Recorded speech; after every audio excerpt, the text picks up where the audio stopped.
vais raconter comment j'ai rencontré le Seigneur. Alors moi, par la grâce de Dieu, j'ai grandi dans un pays chrétien. Mon père, il est pasteur, donc ça fait que je suis né dans les religions. J'ai toujours su que Jésus, c'était la vérité. Et malgré que je savais tout ça, ben, ça ne faisait pas de moi une chrétienne, parce que je n'avais pas fait cette rencontre avec Jésus. Et de plus, le diable, il m'aveuglait par de mauvaises pensées. Il me faisait croire que personne m'aimait, que mes propres parents ne m'aimaient pas, que j'avais même la jalousie pour mon frère. Il me faisait voir que j'étais tout inférieur aux autres, que je n'y arriverais jamais à rien. Et puis j'ai grandi avec ces pensées-là. Et puis un jour, j'ai rencontré le Seigneur. Je ne l'ai pas rencontré dans une réunion officielle, j'ai rencontré une expérience que j'ai faite avec mon frère et mon cousin. Un jour, j'étais chez moi avec mon frère. Et à un moment, il y a mon cousin et comme il ne vient pas souvent chez nous, il nous a demandé si on voulait sortir un peu ensemble. Et moi, j'ai accepté avec mon frère. Et quand on est partis ensemble, j'avais encore ces pensées dans mon cœur. S'il me prend, c'est juste pour l'intérêt. Si je n'avais pas été avec lui, il ne m'aurait même pas demandé, il ne saurait même pas que je serais là. Et puis quand j'ai eu cette pensée dans mon cœur, je me suis senti comme un poids, comme si j'étais coupable cette fois. Parce qu'avant, je me sentais toujours victime, je me sentais toujours que tout le monde faisait du mal. Et là, pour la première fois, je me sentais coupable de ce que j'avais fait. Et depuis tout le long qu'on est sorti, j'ai eu ce poids. Je ne savais pas ce que j'avais. Et puis quand on est revenu de sortir, je suis rentré dans ma chambre et j'ai demandé pardon au Seigneur de toutes les mauvaises pensées que j'avais contre mon frère, contre ma famille. Et depuis ce jour-là, je me suis avancé. Amen.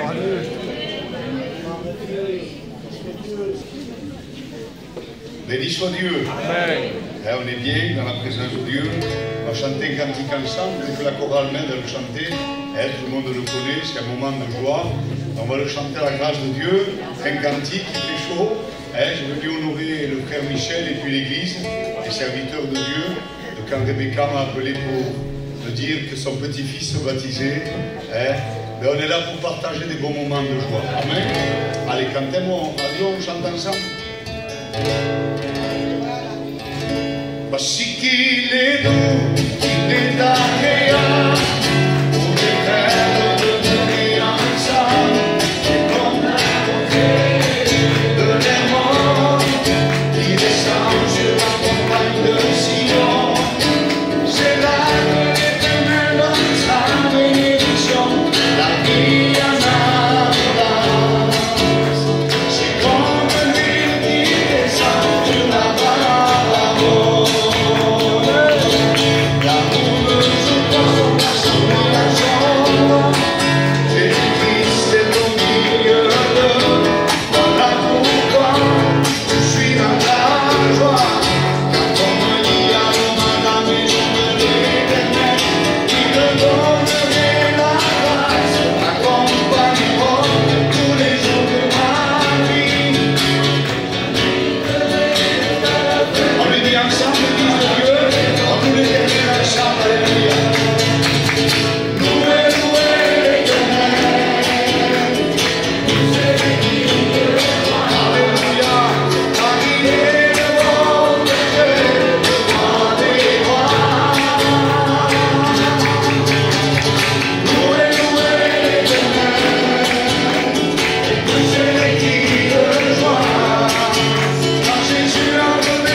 Parce que vous savez, la plus belle des choses qu'on peut faire, c'est de le rencontrer à lui. Amen. Vous savez, moi, j'ai grandi dans un foyer qui n'était pas chrétien. J'ai plutôt grandi dans le bar. Mon père a un bar, donc j'ai grandi plutôt dans le bar. Vous savez, j'avais tout pour aller bien. J'avais des copains, une famille qui me donnait tout. Mais je n'étais pas heureux. Je vous dis la vérité, je n'étais pas heureux. Parce qu'un jour, l'angoisse est rentrée dans ma vie. Et je peux vous dire que quand je rentrais chez moi, des fois, ben, l'angoisse me saisissait. J'attendais que le jour se lève. Et quand le jour se levait, j'ouvrais le rideau, je voyais le jour, et là je commençais à m'endormir. Pour vous dire que l'angoisse est forte. Mais un jour, par la grâce de Dieu, un jour, un copain à moi m'a envoyé un message. Il m'a dit, tu sais, je suis en train de dormir. Il m'a dit tellement que ça m'a réveillé. Et je t'ai vu qu'il est arrivé quelque chose. Et vous savez, quand il m'a dit ça, la première pensée qui m'est arrivée, c'est la pensée de l'éternité. J'ai dit, Seigneur, si je m'en vais maintenant, je m'en vais en enfer pour toute l'éternité. Vous savez, comme j'ai dit la dernière fois, l'enfer fait peur. Ça fait peur, l'enfer. Mais c'est pas pour ça que j'ai pris mes décisions. J'ai dit, et puis j'ai laissé un moment, et j'ai dit, c'est vrai, et il m'a dit non, c'était plutôt pour te faire peur et pour rigoler. Mais il a duré quelque temps, je me suis endormi, mais le lendemain, quand je me suis réveillé, je peux vous dire que j'étais encore plus mal. L'angoisse était encore là. Et j'étais saisi de cette angoisse parce que encore la pensée de l'éternité me revenait. Je me disais que j'allais en enfer pour toute l'éternité. Et je suis sorti de chez moi. Et j'ai demandé pardon à Dieu. Et vous savez, quand j'ai demandé pardon à Dieu, j'ai senti cette angoisse partir. Mais une paix rentrer. La paix qui vient de lui. Vous savez, maintenant je le suis. Et je suis heureux. J'ai appelé mon frère Isaac. Et j'ai dit, voilà Isaac, j'ai dit, je prends cette décision de marcher avec Dieu. Et vous savez, j'ai dit à Dieu aussi, j'ai dit, Seigneur, fais-le. Parce que moi je suis incapable. Incapable de le changer. Je vous promets que Dieu l'a fait. Amen.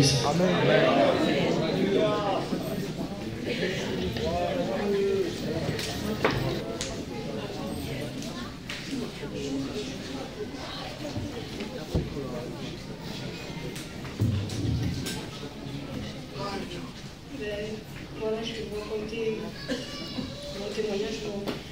J'ai toujours grandi dans un foyer chrétien. Je savais que c'était la vérité. De très jeune, j'étais toujours attirée par les choses de Dieu. Mais ça travaillait mon cœur. Je savais que si je ne faisais pas la paix avec Dieu, je savais que si Dieu revenait, j'étais perdue. Mais voilà, je me disais, quand je serais mariée avec des enfants, c'est la plus grosse erreur que j'ai pu faire. Parce que si je me serais convertie jeune, c'est le Seigneur qui aura planifié mon chemin. Et bon, voilà, tout le monde me connaît ici, vous savez par quoi je suis passée. Et ce que je peux dire, c'est que Dieu a été fidèle envers ma vie. Amen. Qui ne m'a jamais laissé. Même si moi, je ne méritais pas. Mais il a été fidèle envers ma vie. Et je suis contente d'être là aujourd'hui parce que ça fait longtemps que j'attends ce jour-là. Mon cœur est dans la joie. Amen, amen. Mais je remercie Dieu parce que c'est lui qui a été fidèle dans ma vie. Je vous souhaite tous de le rencontrer. Amen. C'est la meilleure chose que vous pouvez faire dans une vie. Que Dieu lui bénisse. Amen. Mon cœur, il est dans la joie. Amen. C'est un grand jour pour moi. Si pour moi c'est un grand jour, moi j'ai les poumons. Je veux dire qu'est-ce qu'il a fait Dieu dans ma vie. J'ai grandi dans un foyer, pas chrétien du tout. J'avais mes parents qui ne croyaient pas du tout. Ils croyaient à sa façon. Je me suis levée dans un foyer, beaucoup de violence. La plupart nous connaissent. Beaucoup de violence, beaucoup de haine, surtout la haine. Et j'ai grandi avec la haine. J'avais une haine que c'était invivable. Parce que la haine, c'est très mauvais. Pardonnez-moi le mot que je veux prendre, de la haine, c'est comme une maladie. Parce qu'il vous mange peu à peu. On ne se rend pas compte, mais ça vous mange dedans. On ne vous laisse pas dormir, ne vous laisse pas vivre. Je grandis, je me suis mariée, Dieu l'a permis que je me marie avec un chrétien. Amen. Dieu connaît tout. Amen. Mais ce n'est pas autant que j'avais donné mon cœur à Dieu. Ça ne savais pas longtemps que j'avais donné mon cœur à Dieu. j'étais un cœur partagé. Alors j'ai tenu un temps, après j'ai pas tenu. Je me suis égarée, moi et mon mari après ça a égaré aussi. Peu de temps après,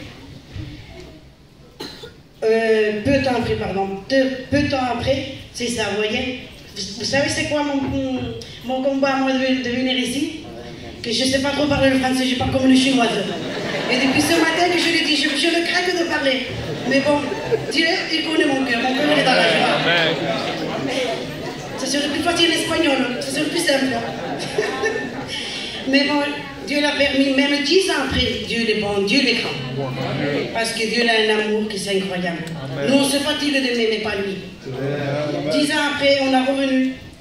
À travers de moi, je passais dans le deuil, je vous demande pardon s'il y a des gens en deuil, je vous demande pardon. Quand on perd quelqu'un, c'est dur. C'est très, très, très, très dur. Mais il y a un Dieu bon. Amen. Un Dieu puissant, on a.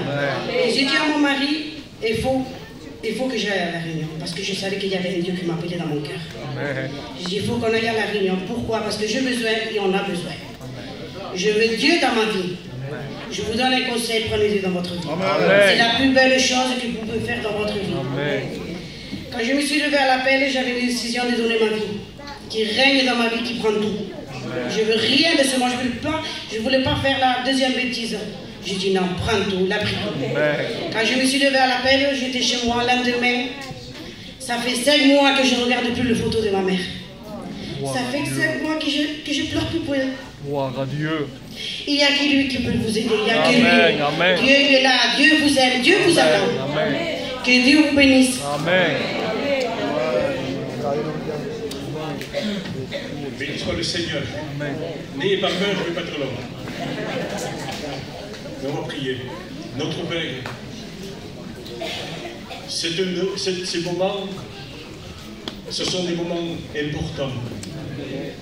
Tu as permis que nous ayons ce temps. Tu as permis que des âmes viennent.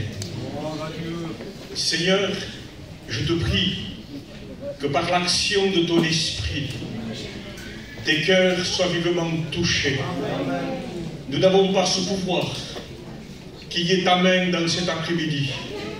Qu'il y ait l'onction et l'action de ton esprit. Que le Saint-Esprit prenne ce qu'est à Dieu et nous l'accorde au nom de Jésus. Que ce soit les mots de Dieu. Amen. Voilà, gloire au Seigneur. Je ne vais pas vous apporter une prédication. Je vais vous apporter quelques mots de conclusion par rapport à ce qui a été dit, ce qui a été chanté, ce qui a été témoigné. C'est une grâce de Dieu. Je pensais à quelque chose. Je me disais, tu vas leur dire, il y a une bonne nouvelle. Amen. Amen. Déjà, 4 baptêmes, c'est une très bonne nouvelle. Gloire au Seigneur pour cette journée merveilleuse. Il y a une bonne nouvelle. Mais il y a aussi une mauvaise nouvelle. Alors il y a ce soir, tranquillement, béni soit le Seigneur. Donc je ne sais pas si je commence par la mauvaise pour vous captiver votre attention. Je ne sais pas. Mais que le Saint-Esprit nous conduise. Dans ces moments, il y a une bonne nouvelle. Quelle est cette bonne nouvelle? C'est que Dieu a tellement aimé le monde qu'il a donné son Fils unique, afin que quiconque croit ne meure pas dans son péché, mais ait le privilège d'entendre l'Évangile, afin que quiconque ne meure pas dans son péché, mais ait la vie éternelle. Ça, c'est la bonne nouvelle. Il est vrai que il est écrit que Dieu a donné son Fils. Pourquoi a-t-il donné son Fils? Pourquoi un prix si cher? Pour quelle raison? Pour quelle raison? Il y a cette journée. Pour quelle raison? Ces bien-aimés vont passer par les eaux du baptême. Pour quelle raison? C'est pour cette raison que Dieu a donné son Fils. C'est que pour que ces jeunes puissent se repentir, se convertir, passer de la mort à la vie, de l'esclavage à la liberté, des ténèbres à la lumière, de l'enfer pour aller au ciel. Ça, c'est la bonne nouvelle. Mais pour qu'eux puissent faire cette expérience, il a fallu que Christ en fasse une. Il a fallu que Dieu le Père dise un jour, qui enverrai-je et qui marchera pour nous? Et la voix retentit, me voici, envoie-moi, forme-moi un corps. J'irai, moi. Et la Bible dit qu'il est venu.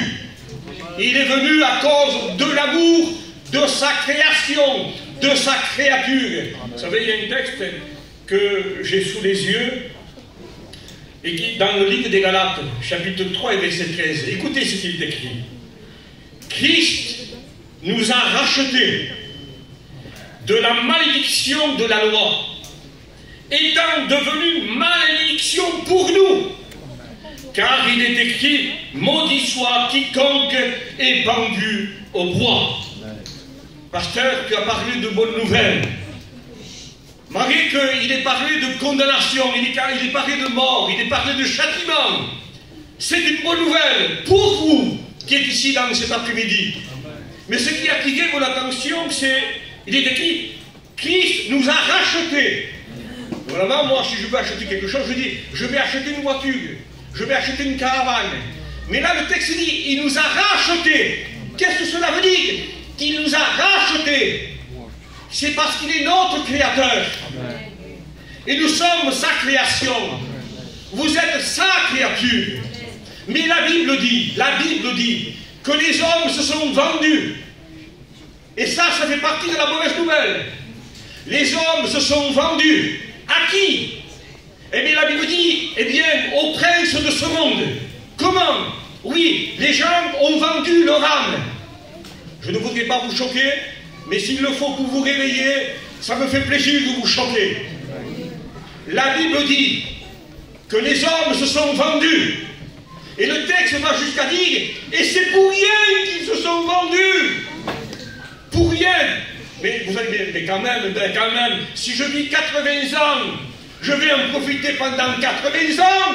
Oui, peut-être tu vas arriver à 80 ans. Tu vas t'éclater, comme on dit aujourd'hui. Tu vas en profiter, si on profite de quoi que ce soit, de quelque chose. Mais après ce temps-là, quand vient le moment de la réalité, de la vérité, quand le fil de la vie est coupé, que le vase tombe à terre et se brise, et qu'en se brisant, la création de Dieu, le chef-d'œuvre de Dieu, la partie de Dieu qui est éternelle, l'âme et l'esprit, qui a fait habiter dans ce vase, quand il se brise, l'âme et l'esprit quittent le corps. Et comme c'est une partie de Dieu, c'est une partie éternelle, elle ne meurt jamais. Ça, c'est la mauvaise nouvelle. Et il doit passer l'éternité quelque part. Ça, c'est la Bible. Vous comprenez pourquoi Dieu a payé si cher? Mais pourquoi Seigneur t'a payé si cher? Un peuple qui ne t'aimait pas, qui ne te connaissait pas, qui ne te croyait pas. Un peuple qui t'a tourné le dos. Il a préféré plus le plaisir que Dieu et les choses de Dieu. Pourquoi tu es mort pour eux? Parce que c'est ma créature. Parce que j'ai fait le ciel et la terre et la mer, les poissons, les animaux. Mais cela ne m'a pas satisfait, ne m'a pas comblé. J'ai fait en sorte qu'il y ait le couronnement de la création. Il a dit, formons l'homme à notre image. Dieu le Père, Dieu le Fils et le Saint-Esprit. Il y a eu un conseil, un entretien. Créons l'homme à notre image. Il a formé de la poussière et de la terre. Vous comprenez pourquoi il dit, Christ est mort pour racheter. Un jour, un enfant a fait un petit bateau. Il a voulu l'essayer. Mais le vent l'a emporté au large. Tout triste, il est rentré chez lui. Quelque temps après, il passe dans un magasin. Il voit ce bateau. Il dit, monsieur, ce bateau, c'est moi, il est à moi. C'est moi qui l'ai fait. Ah, mon petit, bon, je l'ai acheté, il faut le racheter. Il faut le payer. Alors, il est allé travailler. Il a gagné l'argent. Il est venu, monsieur, voilà. Quand il est sorti, il a dit, voilà. Maintenant, tu m'appartiens deux fois. Une fois parce que je t'ai créé. Et maintenant parce que je t'ai racheté. Quelle grâce! Dieu vous a racheté. Je vais adresser, je t'en prie. Vous étiez perdus. Vous étiez damnés pour l'éternité. Vous alliez en enfer. Vous n'apparteniez plus à Dieu. Vous vous étiez vendu par le péché. Qu'est-ce que le péché? Qu'est-ce que le péché? On le verra tout à l'heure. La marque du péché, le sceau du péché. Le chiffre 666 que tout le monde a peur. La marque de la bête. Vous étiez marqué par ce chiffre-là. C'est quoi? On le dit, tout à fait. On fera bien, pas de l'eau. Mais il va y avoir un endroit. Il va y avoir un endroit où on dira soif, soif, soif. Trop tard, trop tard, trop tard. 1. Égoïste. 2. Ami de l'argent. 3. Fanfaron. 4. Orgueilleux. 5. Blasphémateur. 6. Rebelles à leurs parents. Voilà pour le premier 6 qu'il y avait en vous. Premièrement, ils sont ingrats. Deuxièmement, sacrilège. Troisièmement, insensibles. Quatrièmement, imbattables. Cinquièmement, calomniateurs. Sixième fois, sans frein. Voilà pour le deuxième 6. 1. Cruel. 2. Ennemi de gens de bien. 3. Traître. 4. Impulsif. 5. Blasphémateur. Orgueilleux. Sixièmement, aimant le plaisir plus que Dieu. Voilà pour le troisième 6. Ça, c'est la marque de la bête. Et cette marque était dans votre cœur. Vous étiez marqué de son sceau. Si Dieu aurait voulu vous bénir, il ne pouvait pas. Non, mon oreille n'était pas trop dure pour vous entendre, ni mon bras trop court pour vous bénir, mais vos péchés vous cachaient sa face. Mais le jour où ils ont entendu la bonne nouvelle, que vous entendez cet après-midi, le jour où ils ont compris que Dieu les a tellement aimés, qu'il a donné son Fils unique, le jour où ils ont compris qu'il s'est fait malédiction pour les hommes, qu'il a été frappé de Dieu et humilié, le jour qu'ils ont compris que Christ les a rachetés de la malédiction de la loi, comment il les a rachetés? En tant que Fils de Dieu, il avait tout pouvoir sur le ciel et sur la terre, mais il n'y avait qu'un seul moyen, il n'y avait qu'une seule exigence de la part du ciel. Ils étaient sous la malédiction de la loi, étant devenus malédiction. Amen. Pour nous, car Christ a pris notre malédiction. Christ a pris notre péché. Le salaire qui nous donne la paix est tombé sur lui. Quel est l'informe encore? J'irai sur la terre. Je me présenterai aux hommes, à l'être humain. Et j'accepterai de mourir à leur place, sur le bois de la croix.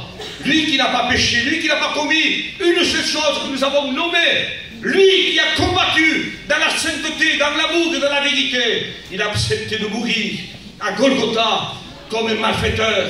Il a accepté d'être sous cette malédiction du péché. Maudit soit quiconque est pendu au bois. Voilà comment, à travers la croix, il a permis à ces jeunes de faire une expérience avec Dieu. De dire, Seigneur, mon cœur est méchant. Je suis sur le chemin de l'enfer. Mais je crois que tu es mort pour moi. Je crois que tu as donné ta vie, que ton sang a coulé pour me purifier de mes péchés. C'est vous. Auparavant, ils étaient comme vous. Mais maintenant, ils ont donné leur cœur à Dieu, leur vie à Dieu. Il a fallu que le sang coule. Il a fallu que le sang soit répandu de tout son corps pour qu'il reçoive le pardon des péchés. Ils ont écouté, ils ont cru, ils ont dit, Seigneur, que faut-il faire? Rien. Rien. Accepte le pardon. Amen. Accepte. Il faut prier, il faut donner mon argent, il faut vivre comme un moine dans un monastère. Non, non, crois seulement. Amen. Crois qu'il est le Fils de Dieu. Amen. Crois qu'il est mort pour toi. Crois qu'il t'aime. Et qu'il te tend la main, il te dit, donne-moi ton cœur. C'est ce qu'ils ont fait. Amen. Et depuis qu'ils l'ont fait, ils ont eu la foi, la repentance, la conversion. Et par l'action du Saint-Esprit ayant accompli ces trois états de cœur, qui est la part de l'homme, Il y a eu le miracle de la nouvelle naissance. Sans qu'ils soient personnes, sans aucun effort, ils ont reçu un cœur nouveau. Ils ont reçu un esprit nouveau. Béni soit le Seigneur. Et maintenant, ils passent au paradis du baptême, disant maintenant nous appartenons à Dieu. Non pas pour être sauvés. Ils ne se font pas baptiser pour être sauvés. Ils se font baptiser parce qu'ils sont sauvés. Amen. Il y avait le premier baptême. Baptême de repentance. Eux, ce n'est pas pour se repentir. Ils se sont repentis à la croix. En acceptant le message de la grâce, de l'amour, du don de Dieu, en disant je ne veux plus vivre dans les ténèbres. Je ne veux plus aller en enfer. Je ne veux pas conduire dans ce chemin de folie et de mort. Alors, une expérience s'est faite en eux. Et ils ont passé de la mort à la vie. Oh, bien-aimés du Seigneur, nous vous en supplions. Nous vous en supplions. Soyez réconciliés avec Dieu. Ne va pas plus loin, mon cousin. N'allez pas plus loin, vous qui êtes là. Vous êtes venus pour la famille, vous êtes venus pour ces bien-aimés. Ne continuez pas, vous êtes en danger, je vous le dis de la part du Seigneur. Vous êtes en danger. On a prié les Seigneurs, peut-être ne reviendront plus bien pour les baptêmes, peut-être on ne les verra plus. Mais on veut vous dire que vous êtes en danger. Vous êtes en danger, parce qu'ici il y a des gens qui vont au ciel, et d'autres qui sont sur le chemin de l'enfer et des tourments, et de la damnation. Mais Dieu vous aime, Dieu vous aime. Un jour, un homme, je conclue avec ça. Un homme est mort, est rentré dans la gloire. Et Dieu lui a montré la gloire et des choses. Et le Seigneur dit, tu vois, là-bas, c'est ta place. Ce sera ta place. Mais maintenant, tu vas retourner dans ton corps. Retourne dans ton corps. Tu vas témoigner aux gens qu'ils ont à se repentir parce que je les aime, parce que j'ai payé le salut de leur âme. Amen. Il dit, Seigneur, je suis trop bien. Non, laisse-moi tranquille. Je le fais autant que lui. Il dit non, il faut que tu ailles. Pendant 3 fois, il lui disait non, Seigneur, j'ai souffert sur la terre. C'est vrai, c'était un homme qui avait connu beaucoup de maladies, beaucoup de souffrances, beaucoup de douleurs. Il dit Seigneur, laisse-moi là. Alors il dit, eh bien, viens avec moi. Et le Seigneur lui a montré une abîme. Il s'est penché comme ça. Et dès que lui s'est approché, il y avait le Seigneur avec lui. Et il a vu une abîme, un trou noir. Il a rien vu, il n'a rien vu. Mais il a entendu des gémissements et des cris. Et il entendait, Seigneur, Seigneur, pardon, pardon, pardonne-nous, Seigneur. Et la voix qui était derrière ce chrétien disait, trop tard, trop tard, trop tard. C'est la vérité. C'est la réalité. Mon ami, prépare-toi à la rencontre de ton Dieu. Pourquoi vends-tu ton âme? Laisse-le racheter ton âme. Mais comment? Pardon, Seigneur. Je t'absène cet après-midi. Mais quelle folie. Ce père, pourquoi? Ce père, pourquoi? Quelle vie vous avez? Mais quoi? On se connaît. En Provence. C'est beau la Provence, c'est bien, mais quoi? Quelle vie du monde? Quoi? Pourquoi ce père? Comptez-moi une parole est dure des fois. Et 2 fois je l'ai dit. Est-ce que les hommes vont mériter l'enfer? Eh bien oui, ils vont le mériter. Puisqu'ils vont y aller, parce qu'ils le méritent, non? Sinon le Seigneur ne veut pas qu'ils y aillent. Mais ce qui va ronger les hommes, les personnes, comme cette voix qui retentit ici, trop tard, trop tard, trop tard, c'est parce que tu te verras ici. Tu te verras dans cette réunion, tu verras les baptêmes. Tu dis, je pouvais faire comme eux. Je pouvais dire, Seigneur, je te donne mon cœur, c'est simple. Je te demande pardon. Les hommes n'iront pas en enfer à cause de ce qu'ils ont fait. Parce que le monde entier est perdu. Le plus saint de la terre, il est perdu, il va en enfer quand même. Le plus saint de la terre. Parce qu'on ne peut être saint qu'à travers le sang de Jésus. Vous comprenez cette réalité? Vous comprenez cette vérité? Que vous puissiez comprendre de quel amour Dieu vous a aimé pour que vous soyez appelés enfants de Dieu. Pourquoi les hommes iront en enfer? Non pas parce qu'ils ont péché, mais c'est parce qu'ils refusent le pardon. Alors là, ce qui va ronger l'être humain, ce qui va le miner pour toute l'éternité. Comme j'ai dit la dernière fois, vendredi ici, le brillant à sa boîte, il a été sauvé en 1 heure. 1 heure après, il a ouvert les yeux dans la présence, dans le salut, dans la paix, dans le lieu de repos. Mais l'autre qui n'a pas voulu de Dieu, l'autre qui a dit non jusqu'à la dernière minute, il avait Jésus à côté de lui, il pouvait faire comme le premier. Mais orgueil, folie, vanité. Non, moi je ne veux pas, tu ne veux pas, tu es libre, mais tu sauras où tu vas, on te l'a dit. Si je ne te le dirai pas, je suis coupable devant Dieu. Parce que moi, si je ne te le dis pas, le pasteur, tu vas me dire, il faut penser, il est dur, il ne fallait pas parler comme ça, il est intrigue non plus. Mais moi, je ne veux pas être coupable de votre sang. On est allé à la Réunion, c'était beau, des cantiques, on s'est régalé. Et tu pars sans savoir que tu es perdu. Tu pars sans savoir que tu es sur le chemin de l'enfer. Mais c'est le rôle de tous les pasteurs. Pasteurs, si on fait une réunion et que les âmes ne se repentent pas, c'est pas notre faute. Maintenant, si les âmes s'en vont, sans être convaincus qu'ils s'en vont de l'enfer, nous sommes coupables. Nous sommes coupables devant Dieu. Le temps est court. Le Seigneur est à la porte. Il vient bientôt. Prépare-toi à la rencontre de ton Dieu. Amen. Tu vas rentrer chez toi ou ici même. On ne va pas te demander de lever la main et de venir devant. Moi, je ne le ferai pas, c'est pas ce que je le fais qu'il le fera. Mais même chez toi, même dans ta voiture, même dans un champ, dis Seigneur, je ne peux pas rester comme ça. Amen. Je ne peux pas continuer de folie. Je me suis vendu, j'appartiens à l'autre. Je vous le dis, ce que je vous ai cité, c'est la marque de l'autre.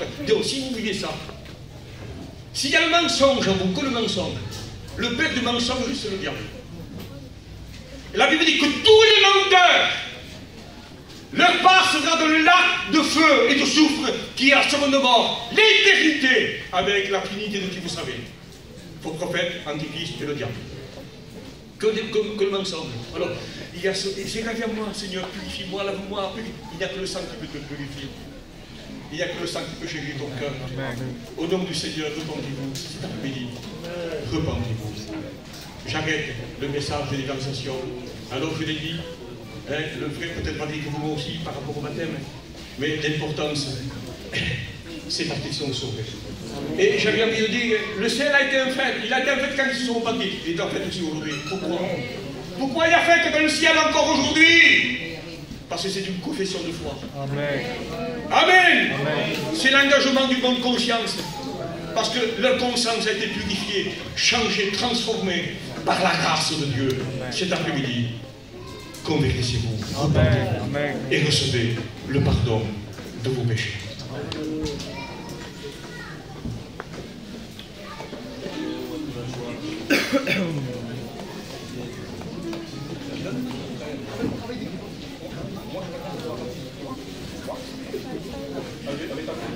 Gloire au Seigneur, béni soit Dieu. À Tarascon, on est une équipe, amen. Je bénis Dieu pour les anciens et les jeunes. Et ce que j'aime, moi, dans l'esprit d'une équipe, vous savez, quand on est seul, toute la gloire nous revient. C'est bien, hein. Mais tout ce qui ne va pas aussi nous revient. Alors c'est à double tranchant.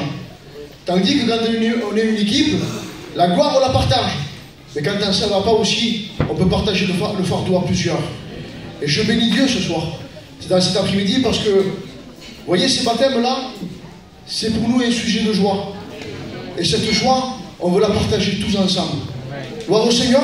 Je crois qu'il n'y a pas rien à rajouter après ce que le serviteur a dit. Même par rapport au baptême, il a dit, c'est l'engagement d'une bonne conscience envers Dieu.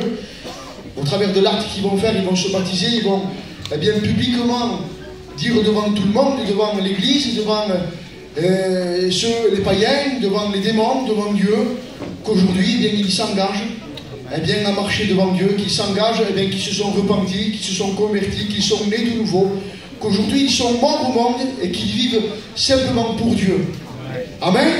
L'image du baptême, vous savez, hier en rigolant, on disait, il y avait beaucoup de fleurs, on dirait, excusez-moi de l'expression, pour ceux qui sont en deuil, on dirait que c'est un enterrement.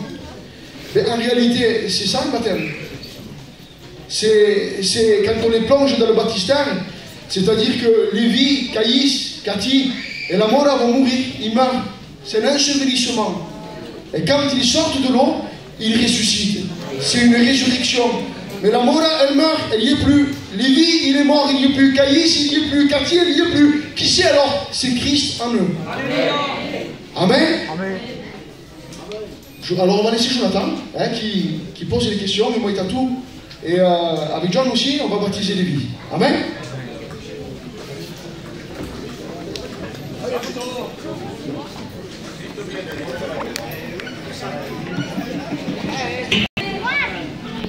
Gloire à Dieu. Voilà. Je pense que Michel est content cet après-midi de baptiser son fils.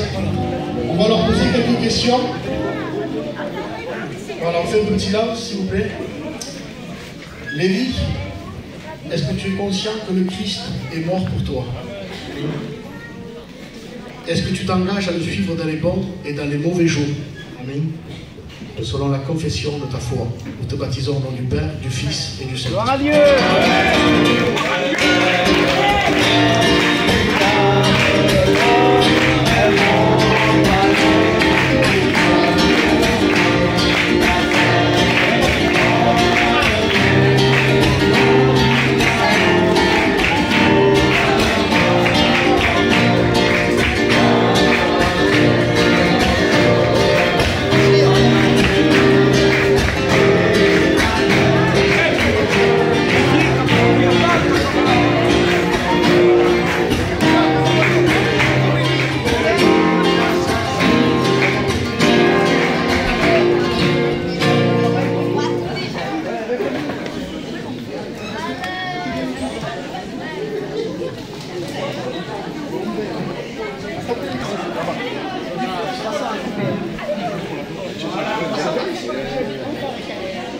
Voilà, Thaïs. C'est béni, ça? Il est déjà béni déjà. Est-ce que tu t'engages à suivre le Seigneur dans les bons et dans les mauvais jours? Amen. Selon la confession de sa foi, nous le baptisons au nom du Père, du Fils et du Saint-Esprit.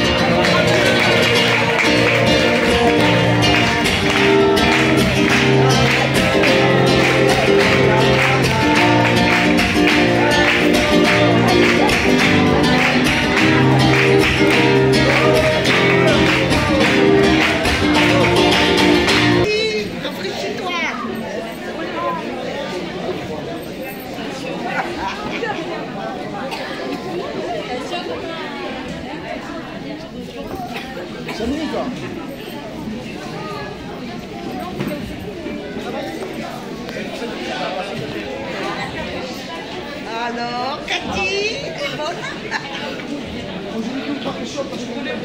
2 ou 3. Allez. Allez, on fait silence, s'il vous plaît. Voilà. Est-ce que tu crois que Christ est mort pour toi sur la croix? Est-ce que tu crois que le 3e jour, il est ressuscité d'entre les morts? Et est-ce que tu t'engages à le suivre dans les bons et les mauvais jours?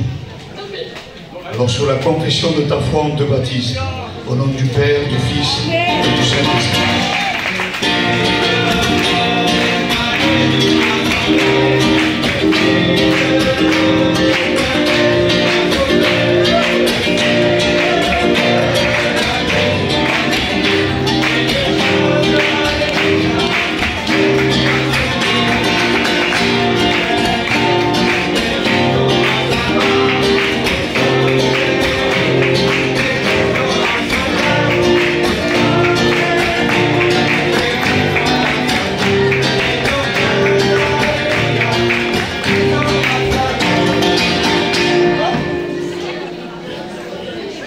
Alors, on va attendre 2 secondes.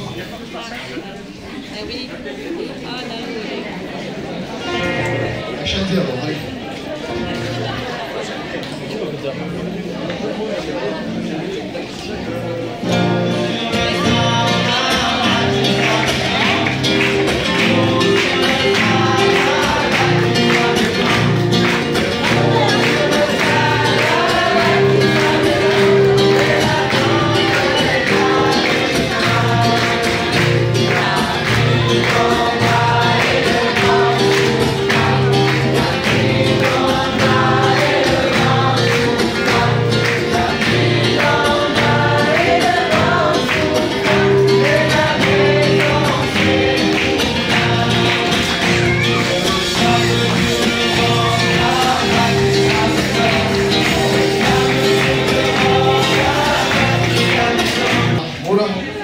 Est-ce que tu crois que le Christ est mort et ressuscité?